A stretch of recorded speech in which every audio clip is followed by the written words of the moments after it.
Assalamualaikum warahmatullahi wabarakatuh. Mari kita pelajari apa yang menjadi teknis penulisan eh, umum ya. Dan ini bisa digunakan juga untuk eh, penulisan bahasa apa namanya skripsi atau makalah.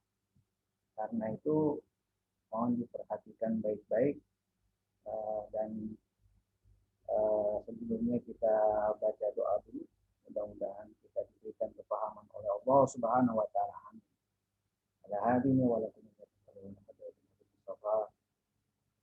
Al-Fatihah. A'udzu billahi minasyaitonir rajim. Bismillahirrahmanirrahim. Alhamdulillahi rabbil alamin arrahmanir rahim maliki yaumiddin. Iyyaka na'budu wa iyyaka nasta'in. Ihdinas siratal mustaqim. Siratal ladzina an'amta 'alaihim ghairil maghdubi 'alaihim waladdallin. Taufiq lana wa liwalidina amin. Nah, saya akan share materi kita hari ini yaitu tentang teknik penulisan dan mudah-mudahan bisa dipahami oleh teman-teman sekalian karena ini berdasarkan pengalaman saya selama mengajar itu masih banyak saja padahal sudah semester akhir tapi masih juga salah. Yang pertama kita akan pelajari tentang kutipan langsung. Kutipan langsung itu adalah sesuatu kalimat atau kata yang kita kutip dari sumber, dari buku, dari artikel jurnal, dari internet, itu kita kutip langsung persis sama dengan aslinya tanpa titik koma. Nah, ini yang dilakukan kita selama ini adalah memindahkan tulisan copy paste. Kita ambil dari, terutama kalau PDF gampang sekali itu copy paste, paste aja copy paste, kemudian pindahkan ke dalam tulisan kita tanpa kita rubah. Padahal itu bukan tulisan kita. Itu namanya sebetulnya kutipan langsung. Tapi ini ada etikanya. Kalau kita hanya mindahin saja, maka kita pernah plagiat. Tapi kalau kita menggunakannya dengan teknik yang diatur, maka itu tidak plagiat. Nah, misalnya ini kutipan langsung itu bisa kita ambil atau kutipan tidak langsung pun bisa kita ambil dari prosa. Prosa itu karangan yang seperti tulisan kalimat panjang kayak yang buku-buku itu. Kemudian puisi, syair, pantun. Nah, itu bisa juga ini kan bukan berbentuk kalimat panjang ya, syair. Begitu pula dengan dalil-dalil ayat Al-Quran, hadis, itu bisa kita kutip. Dan itu nggak mungkin kita merubah kalimat Al-Quran dan hadis. Persis sama dengan aslinya. Ini kutipan langsung. Dan berikutnya ada namanya anotasi. Nah, di dalam kita mengutip dari sumber buku yang kita kutip, itu ada kalimat yang kira-kira kita ingin jelaskan supaya orang lain itu paham. Nah, ini namanya anotasi. Jadi contohnya adalah seperti di dalam slide, Khalifah Abu Ja'far Al-Mansur memerintahkan Anas bin Malik untuk mengumpulkan semua hadis yang ia ketahui. Nah, kata-kata Khalifah kedua dari Daulah Abbasiyah itu dikasih buka kurung di awalnya, kemudian di akhirnya dikasih tutup kurung, itu sebagai anotasi, maksudnya penjelas bahwa kita ingin menjelaskan Khalifah Abu Ja'far Al-Mansur ini maksudnya adalah Khalifah kedua dari Daulah Bani Abbasiyah, dinasti Daulah Abbasiyah itu. Jadi awal kalimatnya ya tidak ada kalimat Khalifah kedua dari Daulah Abbasiyah itu. Nah, tapi ini bisa dilakukan kalau kalimatnya tidak panjang. Kalau panjang anotasi maka menjadi catatan kaki di bawah gitu ya. Karena akan mengganggu paragraf intinya. Ini namanya anotasi. Berikutnya ada kita ketika ngutip, kemudian kita pengen potong-potong karena kita ingin ngambil bagian kata-kata yang mengikuti argumentasi kita saja. Ini bisa. Nah, ini namanya kalimat elif. Kalimat elif itu bisa dibuang awalnya, akhirnya, tengahnya, atau kombinasi. Nah, sebagaimana dalam contoh itu, yang A itu kalimat elif yang dibuang akhirnya. Yang ini ada tanda. Jadi kalau kutipan langsung itu selalu ditandai awalnya dengan tanda petik 2 di atas dan diakhiri juga dengan tanda petik 2 di atas. Nah, yang lebih penting memberi dorongan kepada pendidikan akhlak ialah supaya orang mewajibkan dirinya melakukan perbuatan yang baik. Titik-titik. Nah, itu ada tanda petik 2 dan titik-titik. Nah, mohon maaf, titiknya itu cukup 3 saja ya. Jadi ini bagian akhir sebetulnya ada kalimat yang panjangnya lagi, ada yang lebih lagi. Cuman kita ingin memotong. Nah, ini disebut kalimat elif. Begitu pula contoh B, contoh C, dan contoh D. Itu memotong bagian-bagian tertentu sehingga itu kutipan langsungnya tidak terlalu panjang.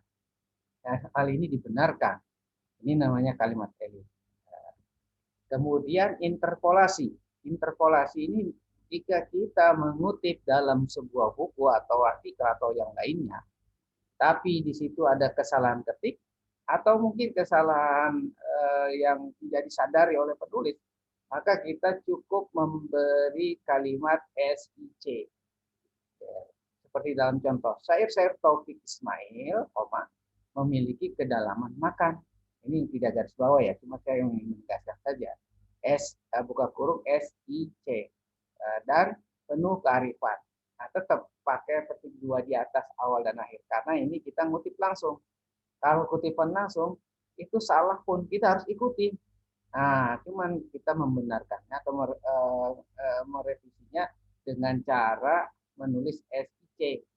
Nah, jika di dalam kalimat ini makan, dalam konteks syair, maka nggak mungkin syair dimakan. Maka ini maksudnya adalah makna. Nah, ini kalau dengan logika orang paham, dikasih SIC, ini berarti makna. Jadi koreksi terhadap penulis. Jadi nggak boleh kita langsung mengganti kalimat itu kedalaman makna. Langsung nggak boleh. Kita namanya kutipan langsung, kecuali kita kutipan tidak langsung. Nah, jika kita anggap orang lain itu tidak paham, boleh ditambahkan SIC titik 2 makna. Tapi ini kalau dalam konteks ini pasti orang paham.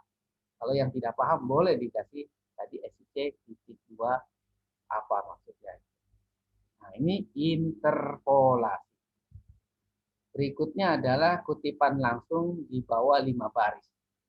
Nah, ini saya contohkan. Ini ada apa namanya juga tulisan saya di jurnal Buletin Aturos Universitas Islam Negeri Syarif Hidayatullah Fakultas Adab ya. Di bagian ini yang ada biru-biru ini katakanlah saya Anda mengutip tulisan saya di jurnal ini. Bangkitnya cita-cita kesatuan dan persatuan bangsa atau nasionalisme pada awal abad ke-20 secara sosiologis menurut Kunto Wijoyo terpengaruh oleh situasi sosial yang melahirkannya. Dapatlah dirumuskan tipologi nasionalisme. Pertama, jika menilik pada kelas sosial yang menonjol pada saat itu adalah kaum priai. Mereka adalah ningrat yang banyak mengenyam pendidikan dan bekerja sebagai amtenar, priai kelas tinggi, serta kaum priai rendahan yang bekerja di luar pemerintahan. Kelompok kedua yang turut mewarnai adalah kaum inteligensia profesional seperti dokter dan pakar hukum serta kaum ulama. Ini tulisan asli dari jurnalnya. Saya mengutip Kunto Wijoyo, bukunya Kunto Wijoyo, Paradigma Islam. Nah, tetapi di dalam kutipan langsung yang di bawah 5 baris ini saya contohkan. Kutipan langsung di bawah 5 baris ini diawali oleh seandainya ini adalah tulisan Anda. Diawali kalimat kebangkitan nasional yang terjadi pada abad ke-20, menurut Kunto Wijoyo yang dikutip oleh Ilyas. Nah, mulai bagian sini adalah kutipan langsung, tapi ini kita nggak langsung dari Kunto Wijoyo, tapi dari Ilyas tadi, dari jurnal tadi. Nah, kalau kita bukan mengutip langsung dari Kunto Wijoyo, maka kalimatnya seperti ini. Menurut Kunto Wijoyo yang dikutip oleh Ilyas. Gitu. Tapi kalau kita langsung, ya langsung saja menurut Kunto Wijoyo Itu. Ini harus kayak gini. Kita harus fair bahwa kita menemukan kalimat atau kata-kata itu ya dari buku yang kita baca. Sedangkan buku yang kita baca itu mengutip sumber yang lain. Nah, itu kita makanya yang dikutip oleh. Nah, harus begitu. Karena kita menjadi sumber kedua ya membacanya, bukan menjadi sumber yang pertama dari bukunya langsung Kunto Wijoyo. Nah, kata-kata ada titik dua di awalnya itu terpengaruh oleh situasi sosial yang melahirkan. Jadi setiap kata petik dua di atas itu awalnya harus dikapitalkan. Terpengaruh T-nya itu oleh situasi sosial yang melahirkannya. Tanda petik dua, kemudian diari oleh titik. Nah, kalimat terpengaruh oleh situasi sosial yang melahirkannya itu diambil dari kalimat Kunto Wijoyo ini. Oleh situasi sosial yang melahirkannya, koma, cuma segitu. Ini namanya kutipan langsung. Persis sama dengan kalimat yang tadi itu di dalam PDF tadi ya. Karena itu, para pejuang kemerdekaan berani menyuarakan keinginan rakyat untuk berdiri tegak pada bangsanya sendiri. Nah, kalimat karena itu para pejuang kemerdekaan berani menyuarakan keinginan rakyat untuk berdiri tegak pada bangsa sendiri. Ini adalah kalimat si penulis yang mengutip tadi Kunto Wijoyo yang dikutip oleh Ilyas tadi. Jadi kebangkitan nasional yang terjadi pada abad ke-20, di tulisan Anda. Nah, kemudian ada kata-kata menurut Kunto Wijoyo yang dikutip oleh Ilyas. Nah, kalimat kutipan langsungnya itu yang ada tanda petik dua. Nah, ini di bawah 5 baris. Kalau kita hitung kan nggak sampai 5 baris. Jadi, dia masih dalam penulisannya masih masuk dalam paragraf inti. Dia nggak berubah. Dan dikasih catatan kaki tentunya. Catatan kakinya. Jadi setelah titik tanda petik dua ini tadi. Mohon maaf, ini saya lupa nanti di dalam slide-nya akan saya kasih angka gitu ya. Kemudian contoh kutipan langsung di atas 5 baris. Nah, kalau kutipan di atas 5 baris lebih ya atau lebih itu harus di-enter. Dia terpisah dari paragraf inti. Nah, paragraf intinya itu adalah mula-mula kata-kata kita misalnya. Kebangkitan nasional yang terjadi pada abad ke-20 menurut Kunto Wijoyo yang dikutip oleh Les adalah, nah di sini ukurannya beda, 12, pastinya 2 kalau skripsi ya, atau 1,5 lah ya. Nah, kutipannya itu yang bawah di enter tadi, yang ada tanda petik 2 di awal dan di akhir, terpengaruh oleh situasi sosial yang melahirkannya, dapatlah dirumuskan tipologi nasionalisme pertama jika menilik pada dan sampai akhir itu sampai serta kaum ulama itu mengutip tulisan Kunto Wijoyo yang dikutip oleh Ilyas gitu. Tapi dia setelah di enter lihat itu di dalam tulisannya di enter kemudian dikecilkan ukurannya menjadi 10, pastinya 1 rapat menjadi. Kemudian juga kalau penulisannya dia tidak mojoknya sama dengan kalimat paragraf atas gitu. Dia persis seperti di awal kebangkitan K-nya itu dia harus sama di bawah. Kemudian di bagian yang terakhir kanannya juga dia agak menjorok ke dalam. Nah, ini kutipan langsung karena sama persis. Coba kita lihat.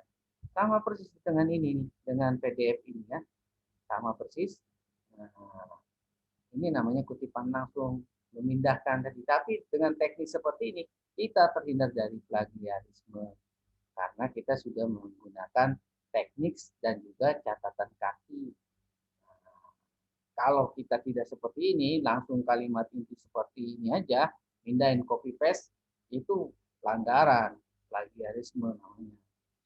Nah, berikutnya kutipan tidak langsung. Nah, tadi kan kutipan langsung itu ada 2 teknik ya, 5 baris dan di atas 5 baris. Kalau kutipan tidak langsung, ini narasinya, kalimatnya dideskripsikan sendiri.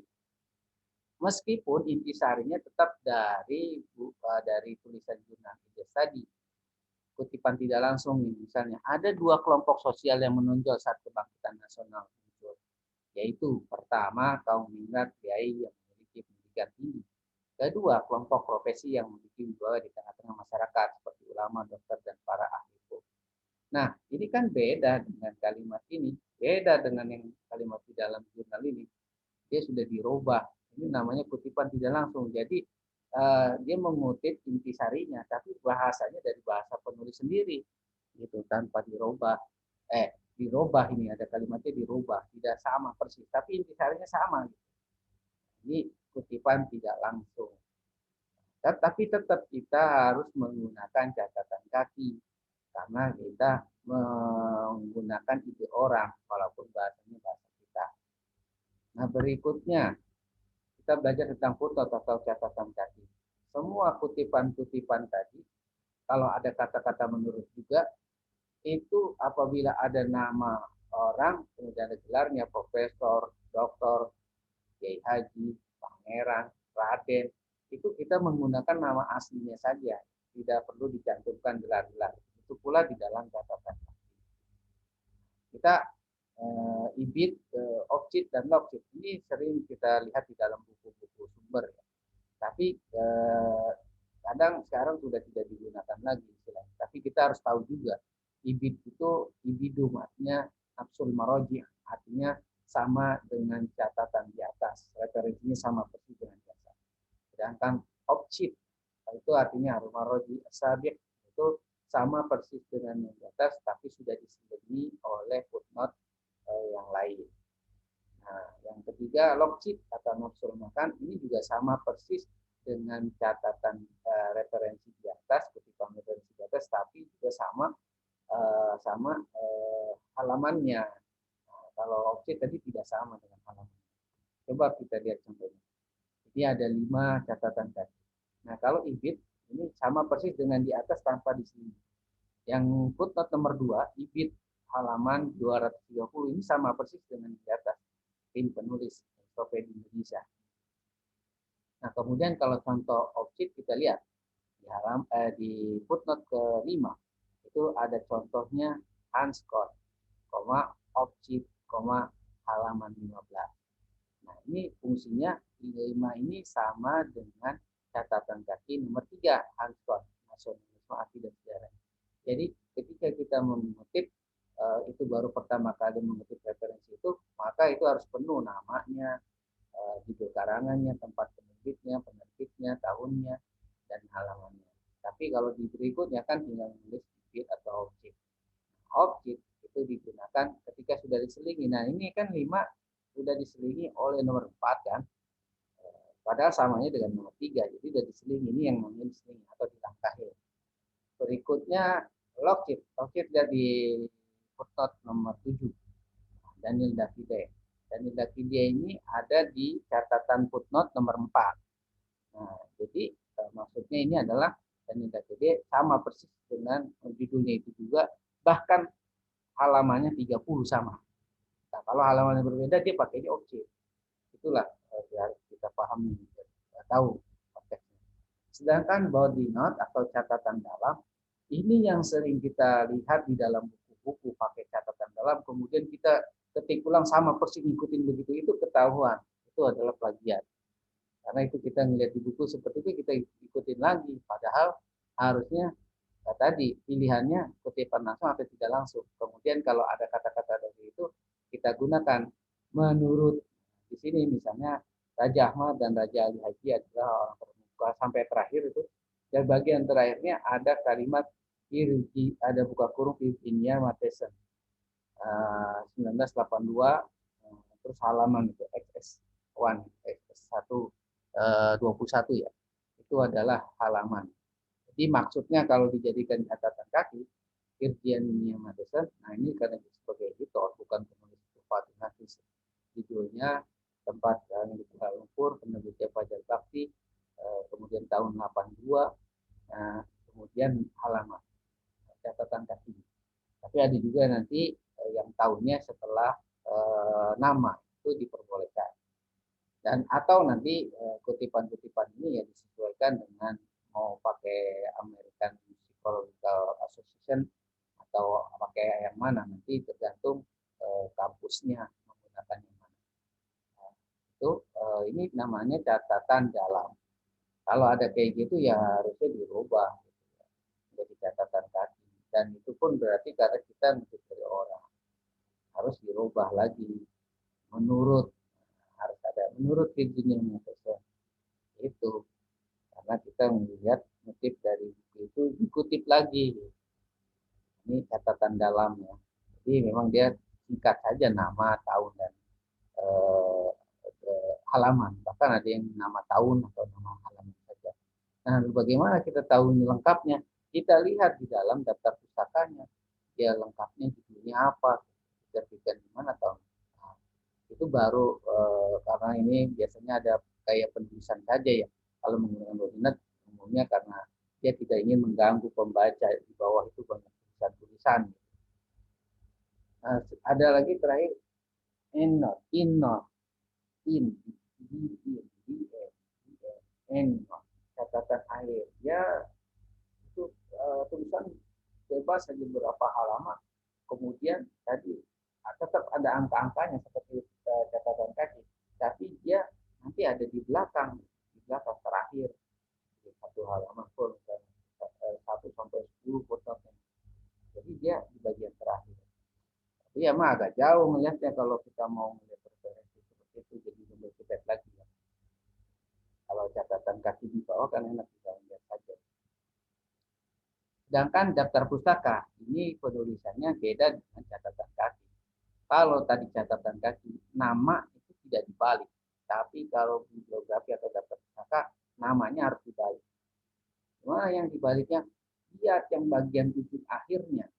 Seperti di sini Abi Abdullah Muhammad bin Ismail Al-Bukhari. Maka yang diambil ujungnya Al-Bukhari-nya dia ke depan, kasih koma Abi Abdullah Muhammad bin Ismail. Begitu pula judul penerbit dan lain sama. Tapi kalau untuk institusi tidak boleh dibolak-balik. Departemen Agama Republik Indonesia tidak boleh. Indonesia Departemen Agama Republik tidak boleh. Ini hanya khusus nama. Bagaimana nama yang ada penulisnya tiga? Nama pertamanya saja yang dibalik. Kalau yang lain berikutnya tidak dibalik. Kalau namanya tiga kan itu cukup menggunakan add-on. Tapi kalau namanya dua, umpama ada Indah Iksani dan Report Girls. Tapi yang nama pertamanya Indah Iksani, maka Iksani yang dikedepankan, koma Indah dan Report Girls gitu. Nah, ini cara menulis di sumber internet juga begitu. Ada http di dua garis miring www, misalnya di sini Alaqidah JKT Acip itu ada. Kemudian itu lihat kalau itu copy paste-nya kita ambil dari laman yang di atas internet itu. Kalau kita lihat ya, kalau kita menggunakan laptop kan di atas ada lamannya itu. Nah itu kita kursornya kita gerakan ke situ, Ctrl C, masukkan ke dalam catatan hati atau referensi kita, maka itu akan muncul. Jadi semuanya itu, karena itu berarti halaman. Kalau di buku kan ada halaman, jadi dia garis miring itu menunjukkan halaman. Dan terakhirnya dikasih kalimat diakses atau diunduh pada 20 April 2020 pukul 00,01 WIB. Harus pakai pukul. Kenapa? Karena internet itu detik itu bisa berubah. Beda dengan buku. Kalau buku itu bisa tahunan berubahnya baru di edisi revisi. Tapi kalau internet langsung. Makanya kita harus jelas tanggal bahkan waktu detik yang disebutkan. Dan sedangkan penulisan jurnal itu nama judulnya ini tidak miring, tapi dikasih tanda petik 2 di awal dan di akhirnya. Nah, koma, kemudian baru di jurnalnya yang dimiringkan. Ini nama jurnalnya Bulletin Alturas ya. Itu miring dia tulisan. Kemudian kasih volume berapa, 26 misalnya. Nomornya nomor berapa, nomor 1 bulan Januari 2020. Ini identitas ini bisa kita dapatkan di cover jurnalnya seperti ini ya. Kita bisa lihat. Ini cover jurnalnya di atas itu Bulletin Alturas volume 26 nomor 1 Januari 2020. Halamannya 19 sampai 35. Nah, tapi kan kita mengutip di halaman berapanya, itu yang kita kutip. Baik, kemudian ini yang saya selalu koreksi ketika saya bimbingan, ujian, masih belum bisa padahal sudah semester akhir. tidak bisa membedakan kata awalan atau penghubung. Jadi kata di bentuk awalan, contohnya mobil itu sudah dijual. Nah, dijual itu kata kalimat apa namanya, kata kerja, dijual. Dijual, ada orang yang menjual. Ya awalan itu. Jadi tidak dikasih spasi dijual, tapi digabungkan di dengan jual. Nah, kalau kata penghubung, kata di itu sebagaimana contoh, mobil itu parkir di depan, dikasih spasi. Ini memang kebolak-balik, yang kata penghubung malah dirapetin, yang kata awalan malah jadi pisah. Itu harus paham. Begitu pula dengan penggunaan penulisan kata ke, seperti ini ya, keamanan itu kan kata kerja. Jadi itu awalan ke aman. Jadi aman an ke an, keamanan. Itu nyambung. Beda kalau kata kebayoran nama, kebayoran. Itu makanya harus bisa. Nah, demikian mudah-mudahan teknik penulisan ini bisa memandu penulisan kita lebih lanjut. Mudah-mudahan bermanfaat, kita diberikan kesehatan semuanya, keluarga kita, dan diberikan rezeki yang barokah, yang manfaat. Kita tutup pertemuan ini dengan baca hamdalah. Alhamdulillahirabbil alamin.